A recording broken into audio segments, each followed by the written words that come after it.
What's going on, everyone? I'm Lam, and this is the media. And I'm sitting in the car, as you can see. And I just heard a story. I was looking through YouTube and I saw a story. And it seems as though Texas is running amok as it when it comes to scandals in the church. They're running amok. Okay, let's talk about them. All right. So we had Jake's. They're talking about the whole power bottom situation, right? At Jake's. There's some that you might not know. Jake's is in Dallas. There's Ricky Rush that's in Dallas. And people have been coming out about him for years. One dude got out of prison as an adult and talked about, hard dude too, and talked about how Rush used to violate him when he was young. Used to take him into his office and not only spank him, but other things. There was protesting outside of his big mega church in the southern part of Dallas, and he's still preaching.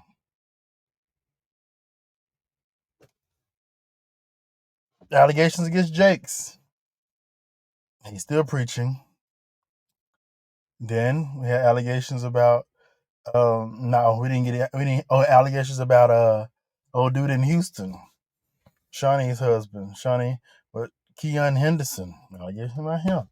Then we got a preacher that had just decided to admit recently, Pastor Tony Evans of Oak Cliff Bible Fellowship. He decided to admit that he is stepping down due to old sin. He won't tell us what this sin is, unfortunately, but it's so bad and it's so much worse than the rest of our sin that it's the cause of him to step down from ministry in a church that he's been running for almost 50 years. He just got married in December 2023, I believe. He lost his longtime wife in 2019. The lady he married is a younger lady uh, who was married to a gentleman, I think, in some other state, Georgia, I think, Georgia or Florida, one of them, and he passed. So they both are widows or widowers, whatever you call it, and now they are together. All right. The issue is he's stepping down. The elders are on board with him stepping down. This ain't the main story though. Just I'm working to it, but he won't tell us what it is. He's convicted, saying he wants us to believe he's being forthcoming, but he's not, because you're not telling him, you're not confessing your sin. You know how is it considered confessing if you don't say what the sin is? I don't know. You're just saying, yeah. Let's move on to the whites.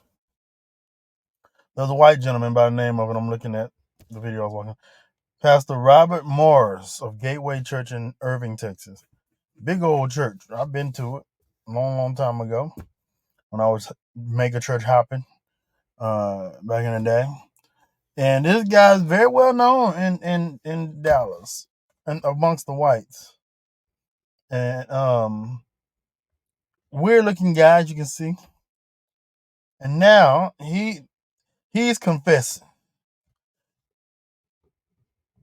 And the thing is, we say we want people to confess your sins one to another or whatever it is.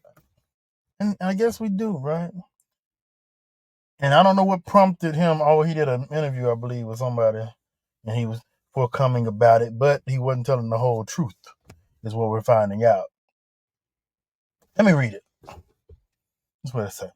The news story says, breaking.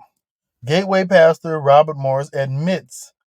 White folk call it moral failure. They always call it moral failure. Ain't no moral failure. After allegations of sexually abusing a 12-year-old gal. Uh-oh. If this is a moral failure, then Bishop Hornbuckle is a moral failure too. Anybody that don't know who Bishop Hornbuckle is, Google it. He was in Arlington, Texas, had a mega church. Beautiful church. I used to attend. A very charismatic guy. He's a little flamboyant. But I guess they say he was straight. And he was also the chaplain to the Dallas Cowboys at one point. Come find out he was doing drugs, getting cock rings stuck up in lesbians, and meeting up with girls and saying he's giving them a blessing for their birthdays, taking them to a little hotel, little motel, drugging them and raping them. And he spent about 20 something years in prison, and now he's, I guess, in a halfway house somewhere. Supposed to be out of prison, but I think he's in a halfway house. And yeah, what's if what this guy did is a moral failure, then what Hornbuckle did was a moral failure. And then don't forget about the other preacher in was it Fort Worth, all the DFW Metroplex, that was taking folks into his office and spanking them at the church. And he's still being, is he still alive? I think he's still alive. If he is or if he ain't, anyway, last I heard he was still being invited to places after getting in trouble for spanking grown folks in his office at church. Women, and they letting them. I said, oh man. Okay. Let me get back to the story.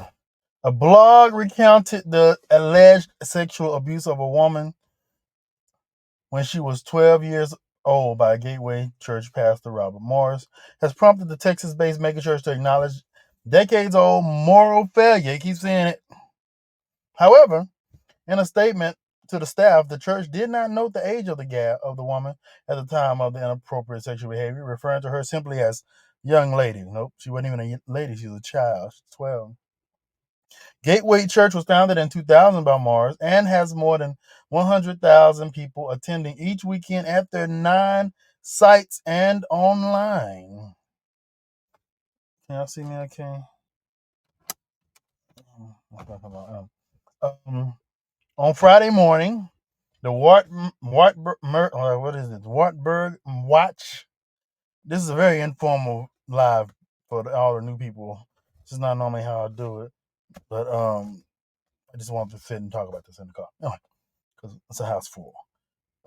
Published a story alleging that Pastor Mars had sexually abused Cindy Clemershy, a 54-year-old grandmother of 3 from Oklahoma. Oh, she's 54 years old now. Jeez Louise. From Oklahoma, beginning in 1982. How old is he? When she was 12. Around 4 p.m. yesterday, Executive Lead Pastor Thomas Miller sent a statement from Gateway's elders to church staff via the messaging platform Slack, according to sources close to the church. Those sources also provided the Roy's report with a screenshot of the message from Miller and the elder statement. In the statement, Morris admitted that in my early 20s, quote, this is the quote, open quote, I was involved in inappropriate sexual behavior with a young lady, he calls her, in a home where I was staying, quote, end quote. Morris described the behavior as petting and not intercourse and said it happened on several occasions over the next few years. Stop right there. You know how they be in church, they read? Stop right there. Stop right there. Okay, I want to give my opinion, but I ain't gonna give it yet. Let's just continue. Y'all probably know it. He added, since that time, I have walked in purity and accountability in this area. Who gives it? Nobody cares. I don't care that he's walked in purity and accountability in this area.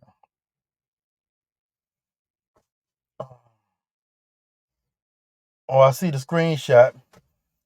And the pastor who sent out the thing to the staff says, hi, Gateway staff. Some of you may be aware that a couple of blog posts and internet stories have popped up today about Pastor Robert and Gateway Church regarding something from over 35 years ago. Oh, he's trying to divert from.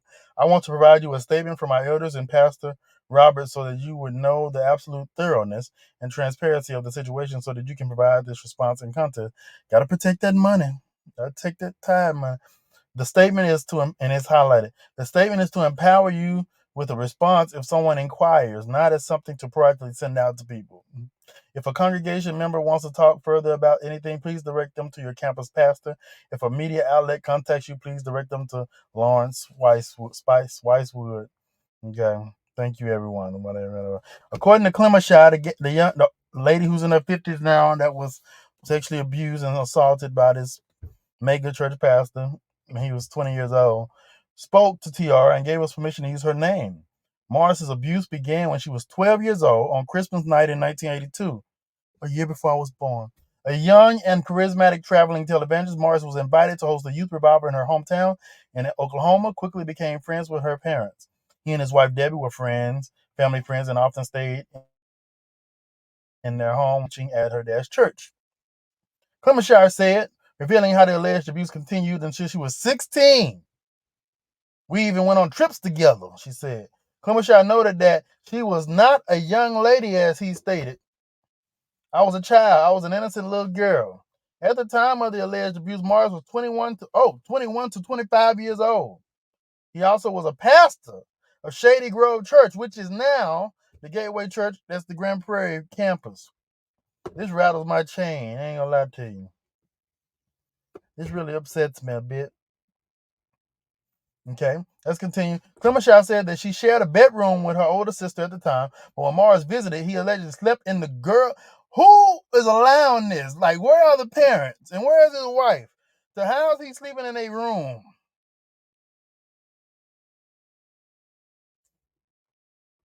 Oh, he slept in there. Oh, okay. I got ahead of myself. He slept in their room while her sister slept in. Her and her sister slept in another room. Okay. Now, on Christmas night, Morris,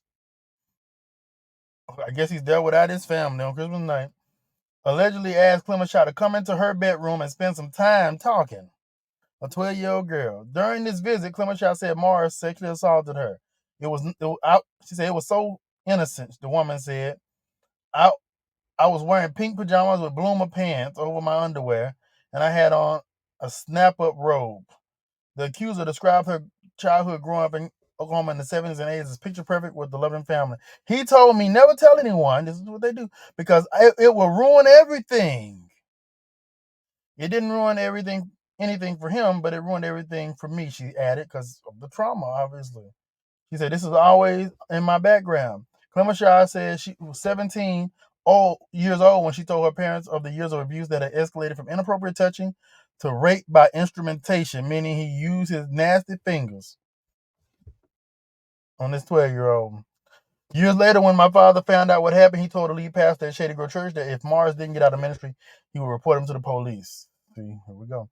After years of counseling, the woman reached out to a high-profile criminal attorney to file a civil lawsuit against Morris. The statute of limitations for authorities to file criminal charges had expired. I just wanted someone to pay for the years of counseling I went through. They offered her $25,000, the church did, if she would sign an NDA, non-disclosure, not talking about it. She said, I wasn't wanting money, she told him. I wanted him to pay for the counseling I had gone through. In Morris' statement, he said he confessed and repented of his actions and stepped down from his ministry position for 2 years in 87. He said he also received counseling and returned to the ministry 2 years later with the blessing of the young lady's father. However, she said her father did not bless Morris's return to the ministry. She said, we are instructed to forgive, but that does not mean my father gave his blessing. He wanted to kill him.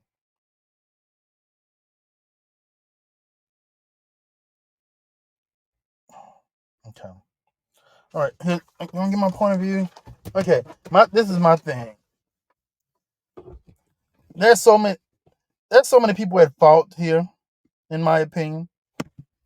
Not only is this nasty motherfucker, not only is this pastor um at fault, of course, but her parents are at fault. The leaders at that church, the former Gateway, are at fault because they knew this happened. She told them it happened, which we teach our kids to do, to speak about, tell what happened, and they didn't press charges. They were okay with him just stepping down for 2 years when he committed a crime. It's not a moral failure. He committed a crime. He should be in prison for. And her parents failed her. So not only did her parents fail her, her preacher friend failed her, the leadership at the church failed them. Everybody failed this lady who's now 50-some years old, who's still living with the trauma of being sexually assaulted by this traveling preacher who befriended the family and was having her sneak into the room so that he could, I almost said something crazy, be inappropriate. I want to know what y'all think. Sure, we can forgive. Sure, we forgive. We forgive. We'll forgive him. We forgive Tony Evans. We'll forgive Jace. We'll forgive Rush. Once they admit to their thing, but we can't forgive you if you don't admit to it, specifically Tony Evans. And just because we forgive you, because the Bible says we should, don't mean that you don't suffer repercussions. So anything that you did in Jake's thing, he said it wasn't illegal, so criminal. So he don't have to go to jail for it, but there are repercussions still that you shall experience if you are not living up to what you say you're living up to on this pulpit, telling everybody else how they should live when you ain't living how you supposed to live.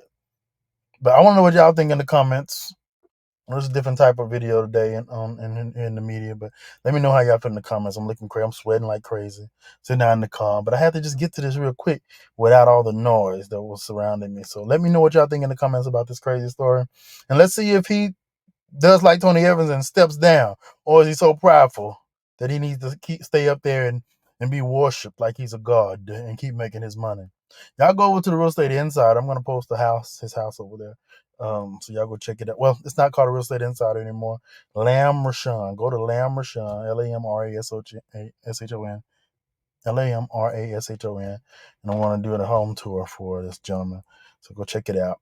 And that's it. That's all. This is the media. Peace out.